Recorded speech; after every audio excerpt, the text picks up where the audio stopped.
Bismillahirrahmanirrahim. Assalamualaikum warahmatullahi wabarakatuh. Perkenalkan, nama saya Nur Arif Kaulia Takdir dengan NIM terakhir 032, Prodi Pengembangan Masyarakat Islam, Fakultas Dakwah dan Komunikasi, Universitas Islam Negeri Alauddin Makassar. Baiklah, saya akan membawakan materi yang berjudul tentang konsep kemiskinan, faktor penyebab kemiskinan, dan menanggulangi kemiskinan. Selanjutnya, marilah kita simak apa itu konsep kemiskinan, faktor penyebab kemiskinan, dan menanggulangi kemiskinan. Baik, adapun yang pertama yaitu pembahasan tentang konsep kemiskinan, di mana konsep kemiskinan merupakan persoalan yang kompleks. Kemiskinan tidak hanya berkaitan dengan masalah rendahnya tingkat pendapatan dan konsumsi, setiap berkaitan juga dengan rendahnya tingkat pendidikan, kesehatan, ketidakberdayaannya untuk berpartisipasi dalam pembangunan, serta berbagai masalah yang berkenaan dengan pembangunan manusia. Pengertian kemiskinan adalah suatu kondisi ketidakmampuan secara ekonomi untuk memenuhi standar kehidupan rata-rata masyarakat di suatu daerah. Kondisi ketidakmampuan ini ditandai dengan rendahnya kemampuan pendapatan memenuhi kebutuhan pokok baik berupa pangan, sandan maupun papan. Kemampuan pendapatan yang rendah ini juga akan berdampak berkurangnya kemampuan untuk memenuhi standar hidup rata-rata seperti standar kesehatan masyarakat dan standar pendidikan. Kondisi masyarakat yang disebut miskin dapat diketahui berdasarkan kemampuan pendapatan dalam memenuhi standar hidup manusia.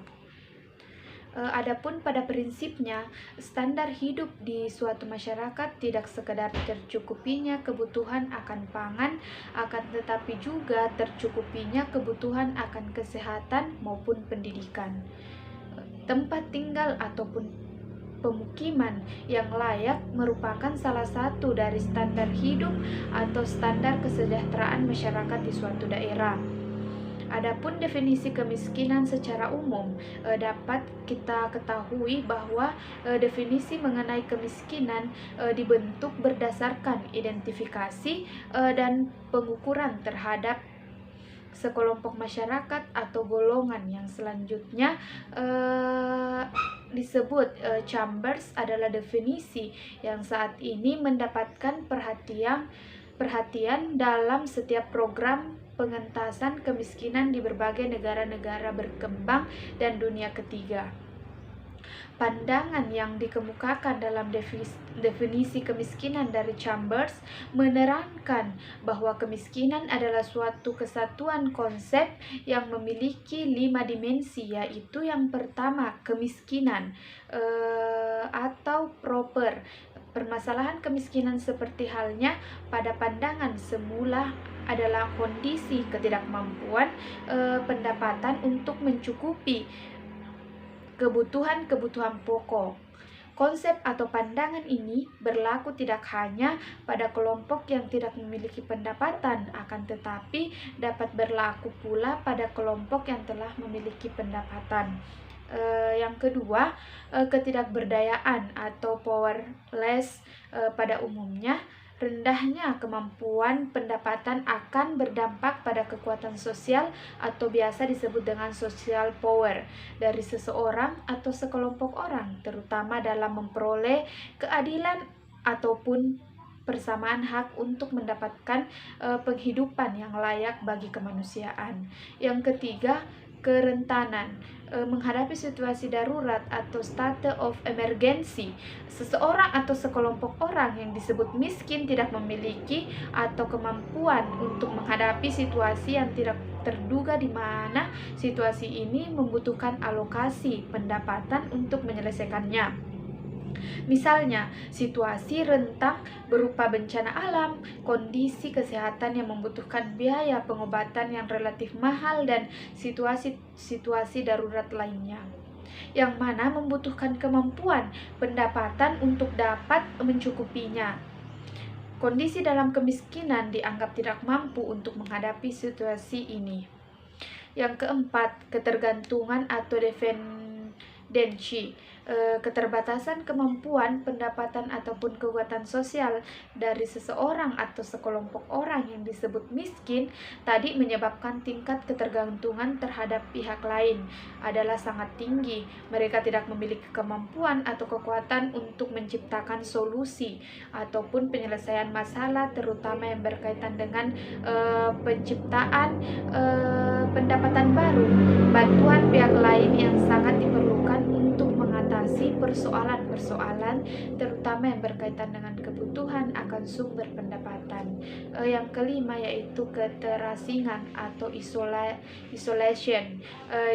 Dimensi ini, keterasingan seperti yang dimaksud oleh Chambers adalah faktor lokasi yang menyebabkan seseorang atau sekelompok orang menjadi miskin, di mana pada umumnya masyarakat yang disebut miskin ini berada pada daerah-daerah jauh dari pusat-pusat pertumbuhan ekonomi. Hal ini dikarenakan sebagian besar fasilitas kesejahteraan lebih banyak terkonsentrasi di pusat-pusat pertumbuhan ekonomi seperti di perkotaan atau kota-kota besar. Masyarakat yang tinggal di daerah terpencil atau sulit dijangkau oleh fasilitas-fasilitas kesejahteraan relatif memiliki taraf hidup yang rendah, sehingga kondisi ini menjadi penyebab adanya kemiskinan. Baik, pembahasan yang kedua yaitu faktor-faktor penyebab kemiskinan, di mana faktor penyebab kemiskinan yang terjadi di negara-negara berkembang disebabkan karena kebutuhan manusia yang bermacam-macam. Nah, di sini juga kita dapat ketahui bahwa adanya ketidaksamaan pola kepemilikan sumber daya yang menimbulkan distribusi pendapatan yang timpang.